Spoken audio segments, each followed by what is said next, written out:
I'm continuing with reading while I look presentable, because in this lockdown I tend to go a bit sort of wild womanish. So I'm going to continue with the reading of NLP at Work, the third edition. And this is chapter 3, Filters on Your World. It's one of the tools for studying experience, a way of paying attention to how people create their map of the world, is sometimes how we describe it in NLP.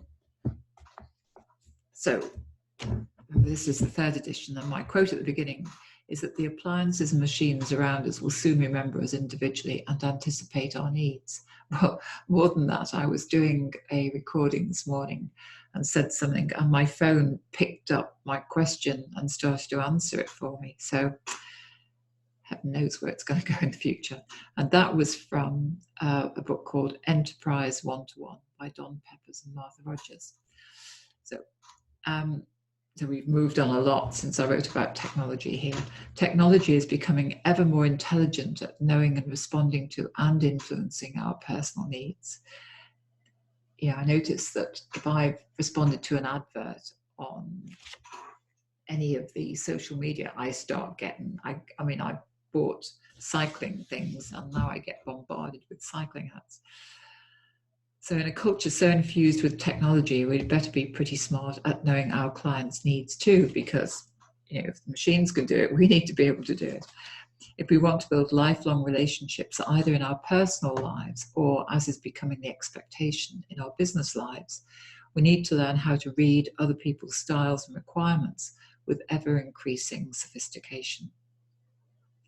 The better able we are to identify needs, the better able we are to present ourselves, our products and our services in a way that is excellent. It's interesting how which companies have adapted to this time of the pandemic and recognize what people need and are now like delivering things to people rather than having to go into shops, and the kind of things that they're providing. I have a smart bike trainer, and the bike training companies, because many people are in lockdown and can't cycle out on the roads, and they are just selling out of their products because they're just so much in demand. So some companies are thriving. Companies talk about doing much more than keeping customers satisfied. They talk about customer delight. To delight our customers, we need to be able to model their thinking and behavior to ensure that we appeal to what really matters to them. We not only need to read those styles, we need to have the flexibility to respond to them. At one time, I decided I'd learn some Danish so that I could open my next program in Denmark in the native language. I felt this would be respectful of the time my delegates give to listening to me speaking in English. I asked a Danish delegate on the program I was running in England if he would translate a passage I'd prepared so that I could practice what I wanted to say. I asked if he'd send the translation to me via email. Now, he made the decision that it would be more helpful for me if he were to record the translation so I could hear the words instead. In his heart, he was being very helpful, but auditory is not my preferred choice. I don't like just auditory phone calls, for example. I avoid them. So auditory wasn't my preferred choice for learning a passage like that. I wanted to see it and then hear the pronunciation later.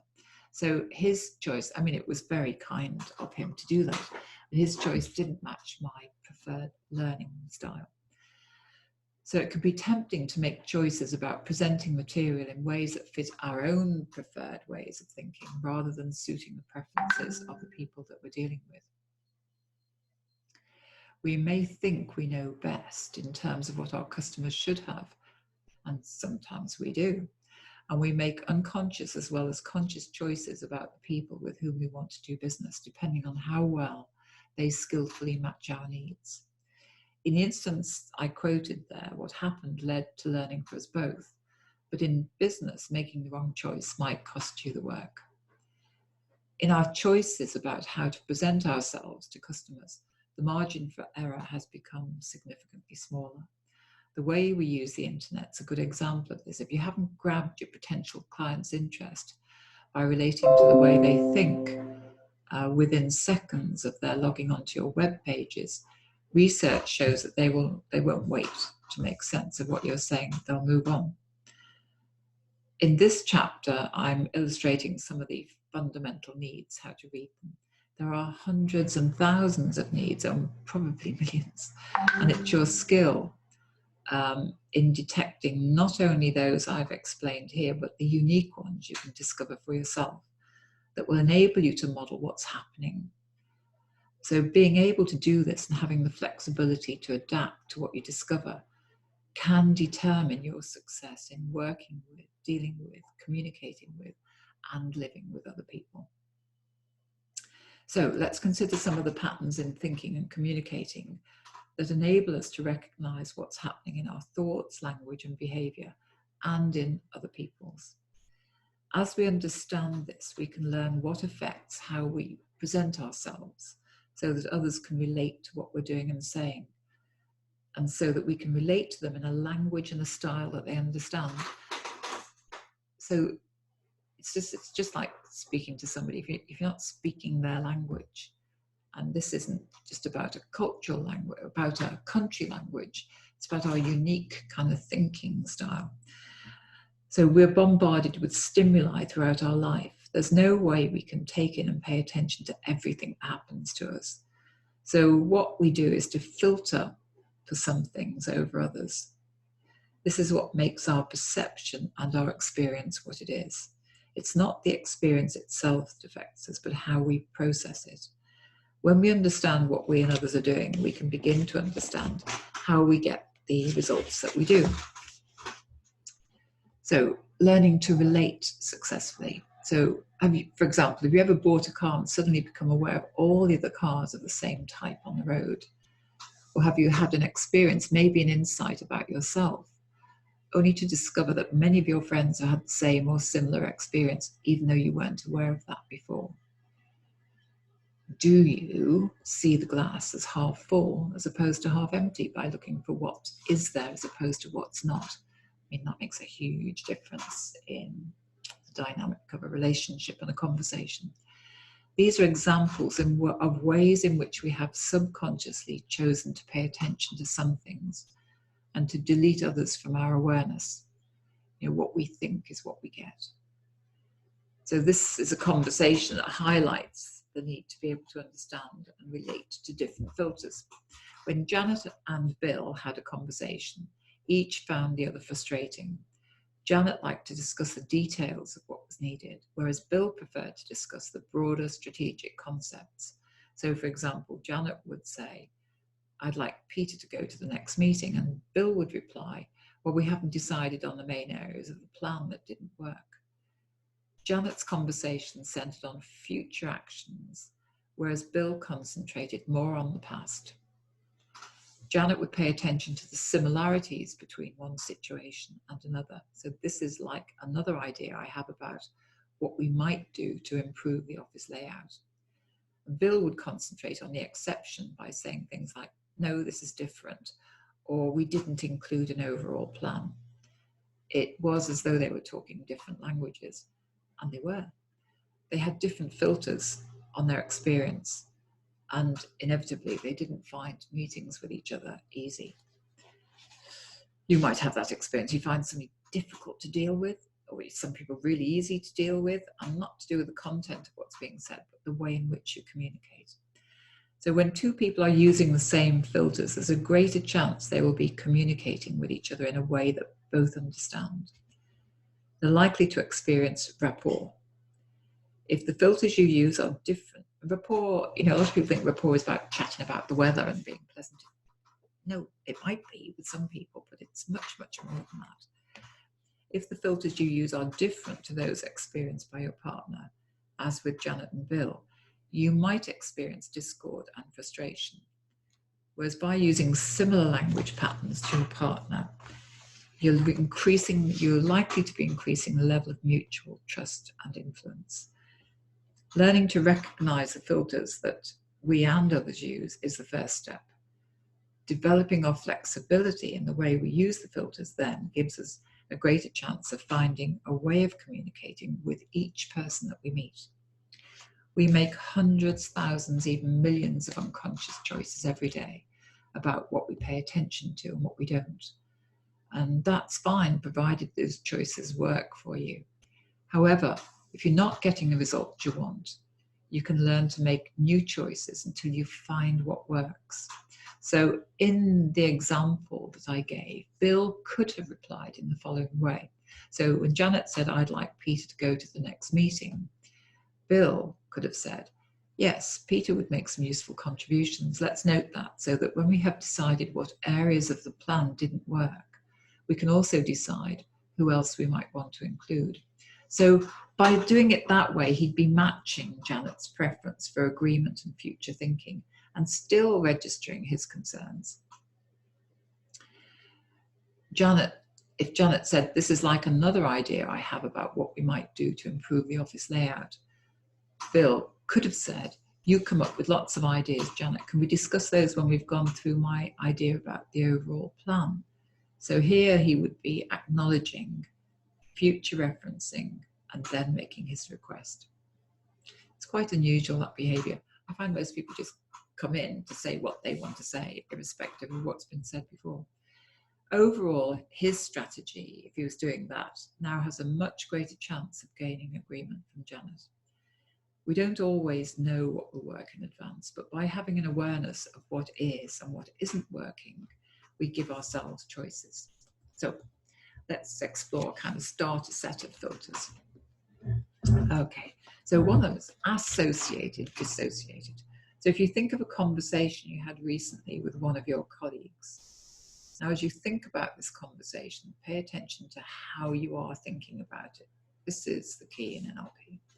For example, are you seeing, hearing, and feeling the situation as if you're in your own body, seeing it out of your own eyes, hearing it with your own ears, and experiencing the feelings of being there?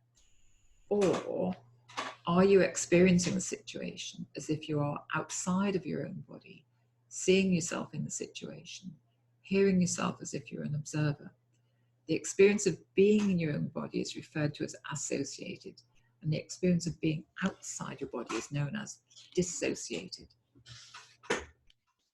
Interesting, because I'm using a virtual trainer for my cycling at the moment. And the route that I'm riding is displayed on the screen. And you can choose, you can flick between different views. So for example, you can flick between an associated view where you're looking out of your own eyes, so you're in it, you know, it's the way you'd see it as if you were on your bike. Or you can have a view which is just behind yourself, so you can see yourself riding and the other riders. Or you can take a side-on view, you see yourself riding as if you were like standing up the side of the road. Or you can just have a view of the scenery without seeing yourself at all. Or you can see yourself from the front, also outside of yourself. It's interesting, I usually choose, I flick between because I'm curious about them, but I usually choose the view which is just behind myself, as if I'm almost on my shoulders as I'm riding the bike. And thinking about that, I think I choose that because it can be painful riding.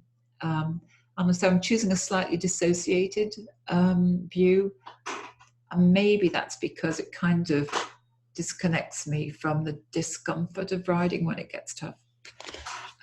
So pay attention for a moment to your surroundings. You might begin to notice what you see around you, the quality of the light, the colours and the shapes, the shadows and the clarity of the scene.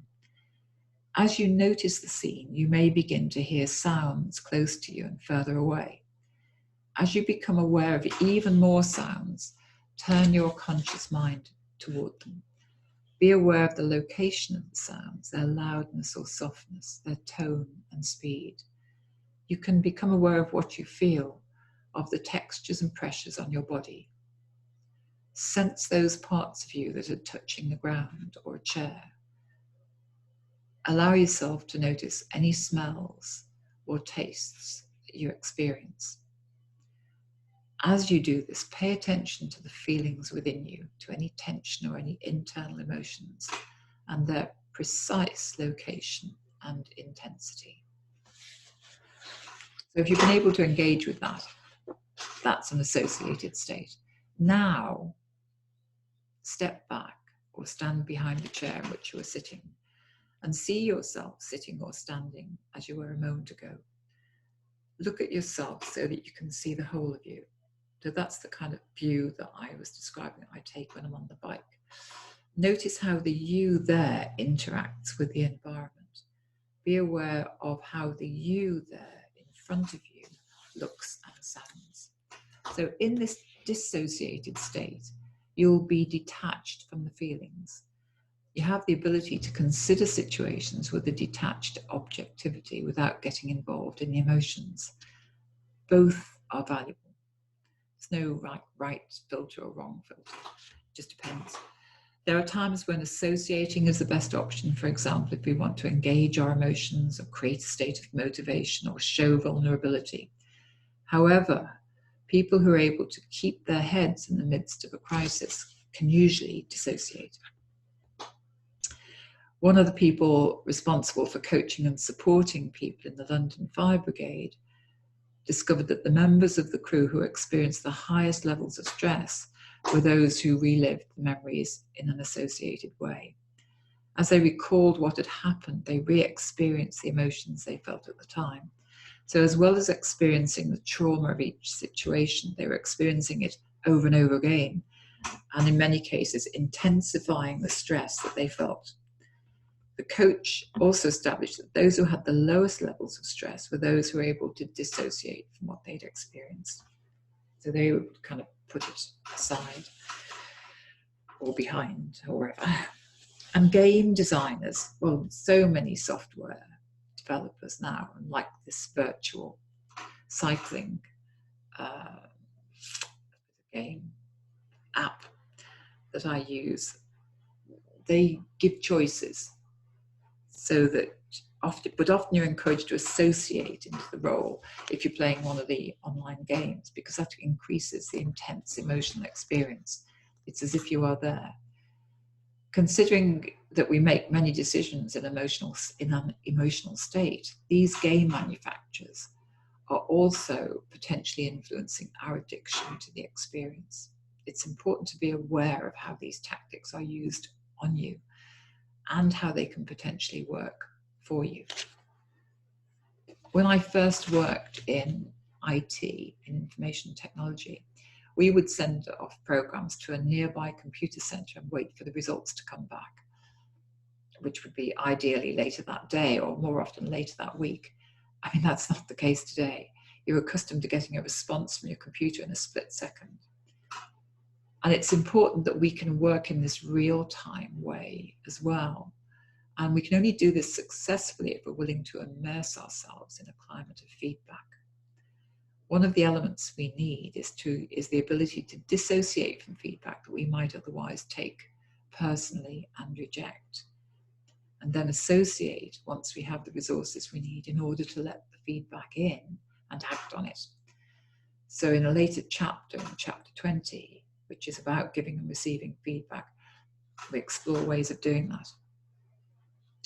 The skill lies in choosing an associated or dissociated state for a purpose.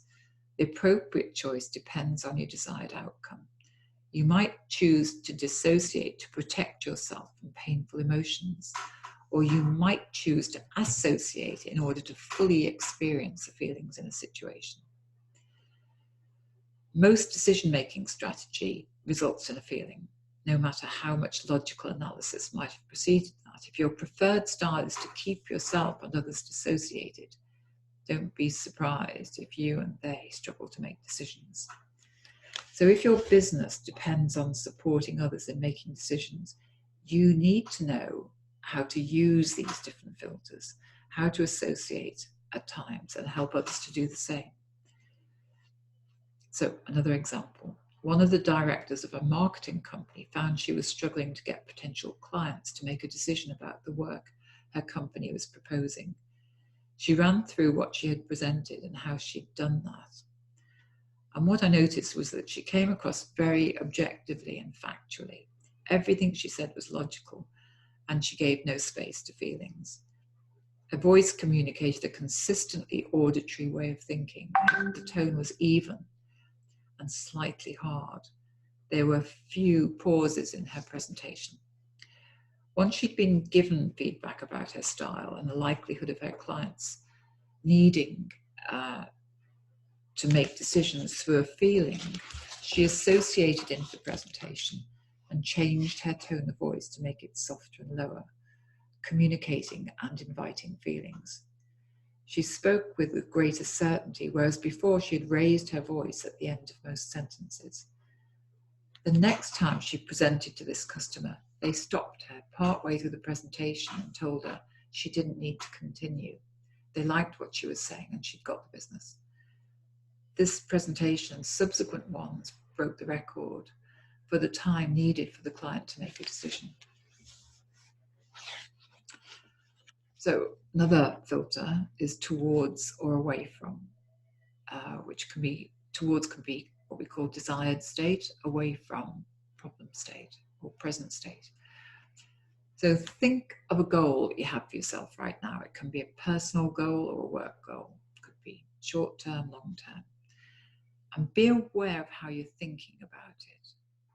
So for example, are you imagining what it's like to achieve the goal? And what you're seeing, hearing and feeling? Or are you thinking about and aware of what stops you and what you don't want? So for example, if you're thinking about being healthy, are you imagining yourself slim and fit, for example? Or are you thinking about the food you want to avoid and the weight you want to lose? So what's going on in your mind? Your ability to think about what you really want is known as towards thinking. Your ability to think about what you don't want is known as away from thinking. So I've just received a request, well, I had at this point in time, for some training with the senior management team of one of my clients. And the way they framed the request was, we want to know how to avoid letting the strength of personal view get in the way of management. So that's an away from statement, a classic away from. So before I would commit to work like that, I would want to know what it is they really want. Probably would have drawn some conclusions. So the concept of towards and away from is explained further in a later chapter, chapter 4. In the context of goal setting, the principle is that what we think is what we get. Our mind doesn't recognize the not part of a problem-centered statement. So for example, if you tell yourself not to worry, you are effectively programming yourself to worry. If you think about being confident, then the likelihood is that's what you'll begin to experience. Next filter is match or mismatch. And I've got some shapes there. I don't know if I can show you those shapes.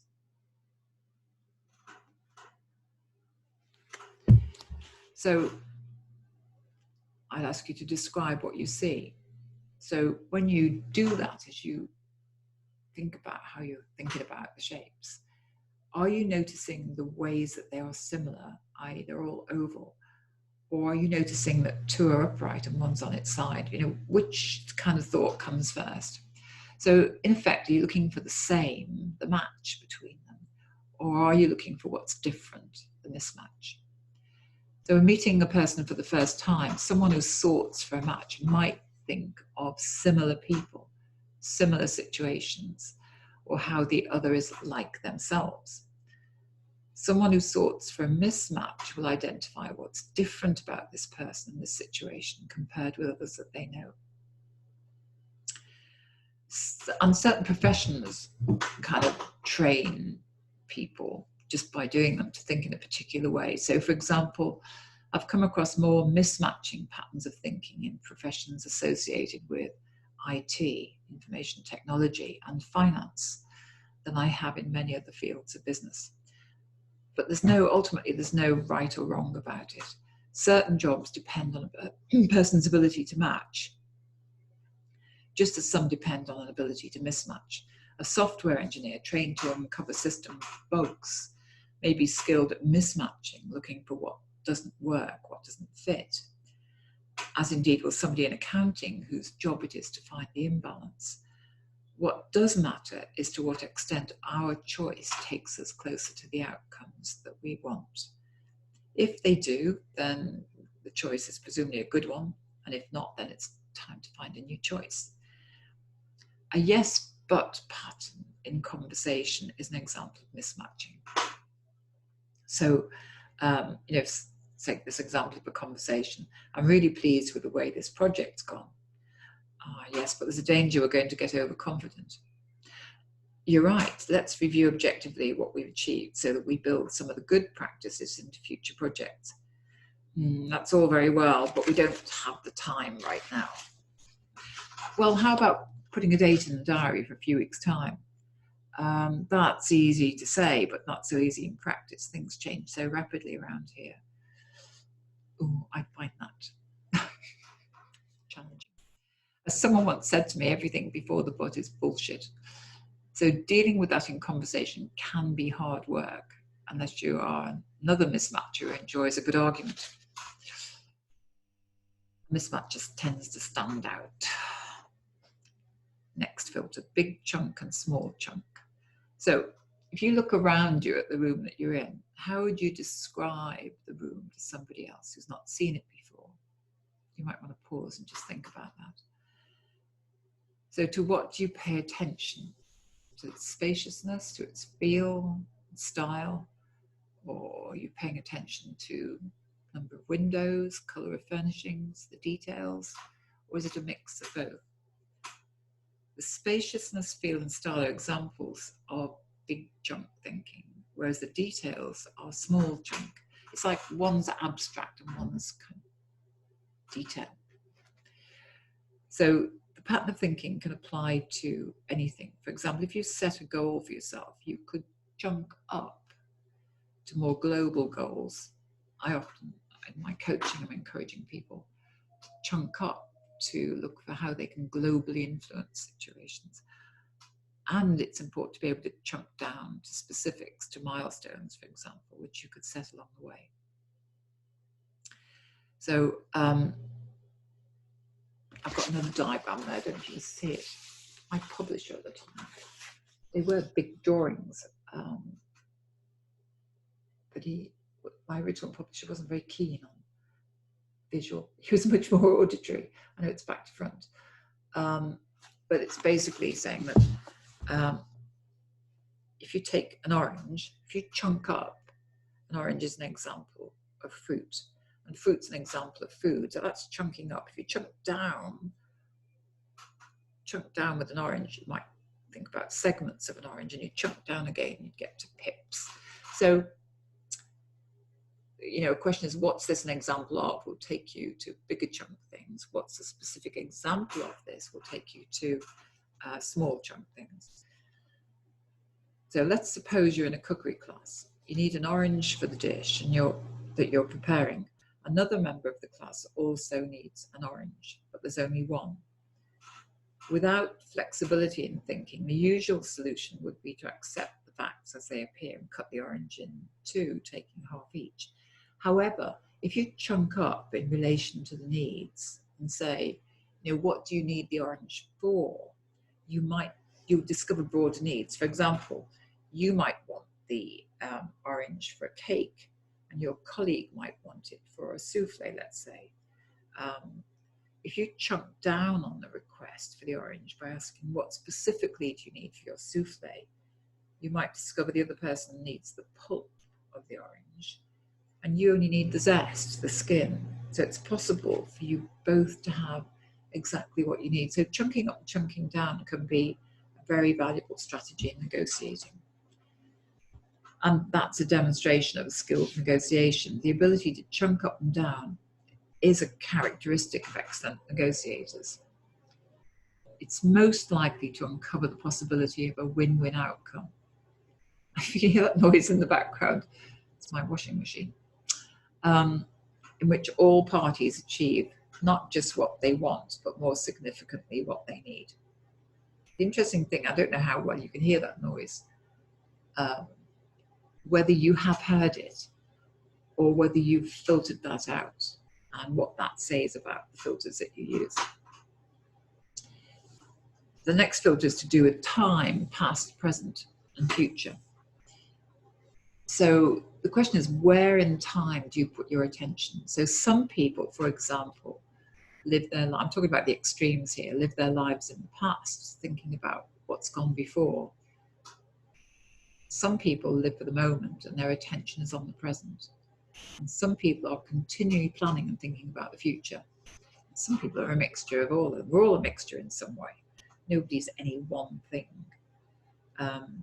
So you might have experienced these kind of questions that look to the future. So what's for dinner? How long till we get home? Where are we going on holiday? What's next on the agenda? What I want to achieve by the end of the project is this. Whereas somebody who concentrates on the past might ask things like, what did you say earlier? Did you see what that person was wearing? Do you remember when we were on holiday?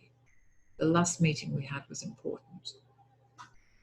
And the ability to be present is an important skill in many contexts. And it's often a kind of byproduct of learning NLP and some of the questioning, because some of the questioning, like clean questions, which is explained later, primarily in the present tense. So an example of present tense will be, so what's happening now? What's this like for you? What you mean is, what I'm experiencing is, and what else is true right now. The way I understand what you're saying is, so there's a present tense.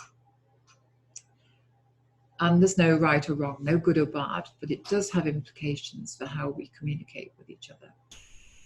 I remember a friend calling to invite me to a school reunion to talk over old times. And I think generally my attention is on the present and the future. And the idea of reminiscing about the past didn't really appeal to me. However, I actually did go to a 50-year anniversary reunion at my old school, and I loved it. I think I loved immersing myself in the moment of that.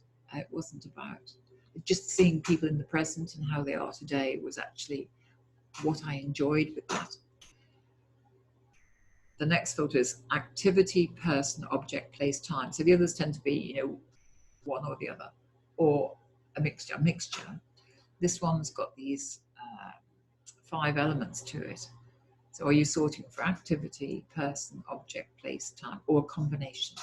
So for example, if you think of the best meal you had in the last few weeks or months, it's a past filter. The filter you use will determine your memory of it. So for example, if you sort by activity, you might be recalling what you and others did at the meal. Maybe you had a memorable conversation, or there was a band playing, for example. If you're sorting for person, then it was perhaps your companion that made it special. If you're sorting for object, in this case, the object might be the food. So your memories are associated with the food or a present that you're given, or the pictures in the restaurant, or the type of furniture. If it's the place, then your memories are of the location, the restaurant, the town, the country, or possibly just the location of the table at which you were sat. It's the kind of environment. And if your filter, if you're sorting for time, it may be that it's the time and date of the meal that was significant. Maybe it was an anniversary or another special occasion. So you might remember it was the first day of your new job, or it was a farewell dinner, for example. Next filter is internal, external.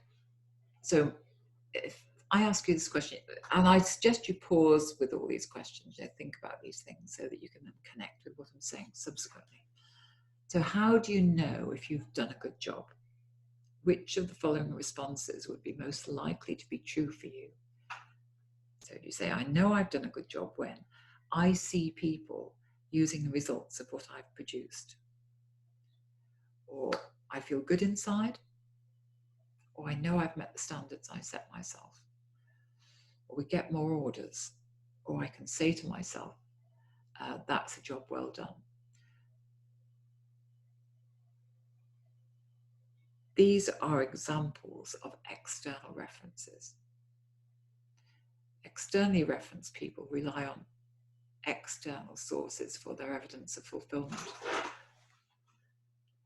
So they may rely on external factors such as more orders. I'm just questioning that actually as to whether that's correct. Some of those are external, some of them are internal reference. I know I've met the standards I set myself. I can say to myself, that was a job well done. It's a mixture. This is an error. So somebody who relies on external factors such as more orders or people use the results of what has been produced, whereas internally referenced people use their own internal feelings, images and voices as their evidence of fulfillment. They're yardsticks on the inside. Never spotted that error before. Your preference here will make a big difference to the way you work. So if you're externally referenced, you're more likely to depend on having others around you. If you're internally referenced, then you tend to be independent of external people and events. So people who are independent in style are usually internally referenced. It's a characteristic pattern of senior managers, for example. They can be concerned about what happens outside of themselves because they need to be. However, they don't depend on the external circumstances to feel satisfied. So it's like some questions. Can you imagine, a managing director who depended on having his staff tell him he was doing okay? I'm thinking of some leaders in the world right now. Next filter, self and other. So have you ever had one of these conversations when you say, we're thinking of moving home? And the other person says, I decided to do that last year, but I've changed my mind now in the light of the economy. Well, we have the offer of work in Spain. Oh, well, I got offered work in the Danish branch of our business. I'm still thinking about it. Well, it's an opportunity for us to introduce a new training program into our new offices there. Oh, we've developed a wonderful new training program for our staff. As opposed to compare that to this. Say, we've been thinking of moving home. Oh, wow. What's prompted that? Well, we've been traveling a lot lately and we feel we prefer a more stable, permanent base right now. Have you thought where that might be? They're very different conversations depending on whether our attention or the other person's attention is on self or other. So when you've got self, you say something and they say something about themselves. Whereas if you're with somebody whose filter is other, you say something and they ask you about what you've said. Neither is universally right or wrong. Both can be good and bad, depending on the outcome. In my experience, I come across more of the former, more of the self, than the latter. One of the biggest elements of NLP training is learning to put one's own agenda to one side and give full and undivided attention to the other. In some cultures, it's the norm to put other people first. That would be the experience of many Indian women, for example. Whereas in Denmark, the expectations, it's a generalization, whereas in Denmark, the expectations for women are somewhat different. So there are cultural trends that highlight certain choices. With an awareness of all these filters, we can unpack what's happening and when it's appropriate to make a particular choice or not. So a quote, have you ever noticed anybody going slower than you is an idiot and anybody going faster than you is a maniac? That's a quote by George Carlin. So the last filter that I'm including in this chapter is what we call, it's kind of a combination, it's called convincer pattern. So I was explaining to a client how he might restructure his management team, and he seemed unsure, although he accepted the principle of what I was saying. And we discussed the plans in a number of different ways. I eventually reflected his uncertainty back to him. And he said to me, I just don't see it, Sue. I explained again, and he still said to me, I was a bit slow in getting the message here, I just don't get the picture. And at that point, I drew it on the whiteboard. Now I see what you're saying, he said. So he needed to see, and I initially wasn't showing him anything.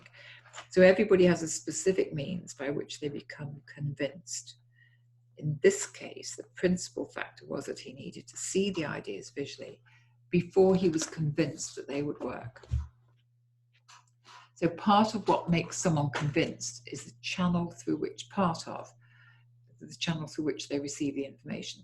Other people might equally well have been convinced by hearing what I had to say, trying it to find out if it worked in practice, or reading the plan in more detail, for example.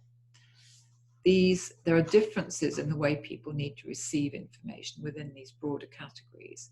So some people need to be told a number of times or have a number of examples before they're convinced.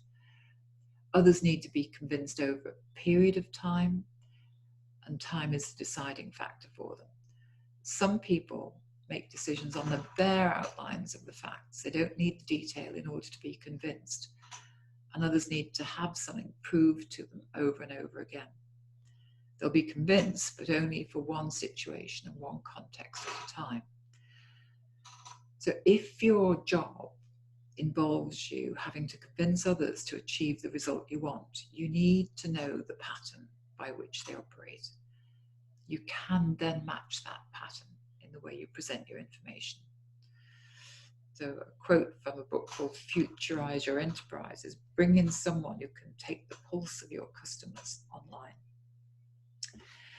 So with NLP, and especially by learning to recognize the ways in which people around you take in information through filters, you can provide a level of sophistication and connection in your support that a lot of people don't achieve. Most people know what they need to know, but few know how to gain that knowledge. When we recognize the filters in ourselves and in others, you start to master the how. So, in summary, the filters on our experience determine how we make sense of the world. When we can differentiate between the various choices we make about how we choose to experience life, we can begin to understand how our experience is the way that it is. So when we can determine what choices are affecting our lives, we can begin to replicate those times of excellence, choose to relate to people in the way that makes sense to them, and debug those moments when we're taking ourselves down a rabbit hole of emotions. Choice is ours. So it's never been more important to choose how we make sense of the world. Our choice will influence the way it is for us and for future generations. And the last quote here, it's not the place nor the condition, but the mind alone that can make anyone happy or miserable. That's Roger Lestrange. Or Lestrange, I think it's Lestrange. So some thought provokers. So I suggest you could write these down, or you could replay them. So it really does make a difference to apply these things, to learn about them. There's so much depth to them. So, number one, read the following passages and determine which filters each author is using. So there's A, B, and C. A, I'm someone who enjoys life to the full. I play squash, I write, I work full-time as a salesperson, and I have a young family who keep me busy in any spare time I have. I get a lot of satisfaction from what I do. I set myself goals. I know by my own standards when I've achieved them. I enjoy travel and I love eating out. B, I can be a difficult person, so others tell me. I can usually see the alternative point of view. I enjoy a good discussion. Some would say an argument. I like perfection. If something isn't quite right, it irritates me. I spend a lot of time working, and I'm meticulous in the way I go about that. I'm a programmer, and the work I do requires attention to detail. and the ability to see immediately if something is wrong.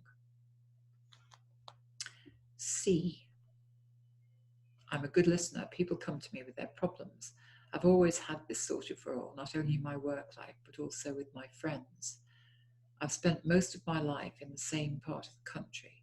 I always liked the people there. I can recall some very special occasions I've spent with friends in the past. I've always been a bit indecisive about what I might do next. I've always let others push me into new situations or jobs, and have tended only to change if I've been dissatisfied with what I was doing at the time.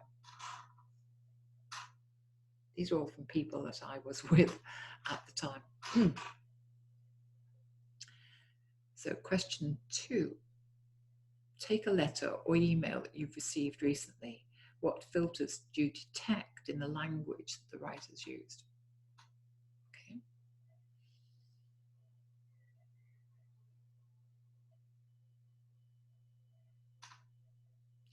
Take a letter or email that you've written recently. What filters do you detect in the language you've used?